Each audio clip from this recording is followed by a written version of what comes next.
পৃষ্ঠা 59 কাজ 1 সরল করো 7x - 6 whole cube minus 5x - 6 whole cube minus 6x into 7x - 6 into 5x - 6।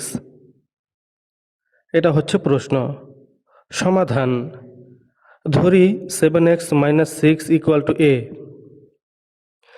এই যে 7x - 6 7x - 6 এটা সমান a ধরেছি এবং 5x - 6 এবং 5x - 6 ইকুয়াল টু b।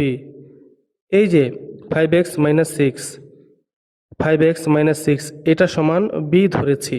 এখন লিখব সুতরাং 7x - 6 এই যে অংশটা যেটা সমান a ধরলাম আর যেটা সমান b ধরলাম।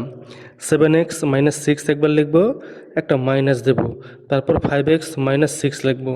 এই দুটিকে ব্র্যাকেট দিয়ে আলাদা আলাদা ব্র্যাকেট দিয়ে উঠাবো। পৃষ্ঠা 59 কাজ 3। প্রশ্নটি হচ্ছে a plus 1/a equal to 3 হলে দেখাও যে a cube plus 1/a cube equal to 18। সমাধান দেওয়া আছে a plus 1/a equal to 3। এটা এই প্রশ্ন থেকে দেখে দেখে লিখে দিলাম।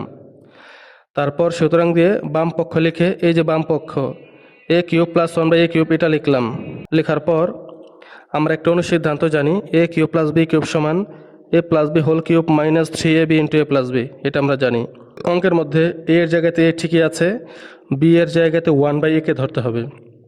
তাহলে অনুসিদ্ধান্তটি হবে a plus 1/a whole cube minus 3a into 1/a into a plus 1/a, অর্থাৎ a এর জায়গাতে a বসছে আর b এর জায়গাতে 1/a বসছে।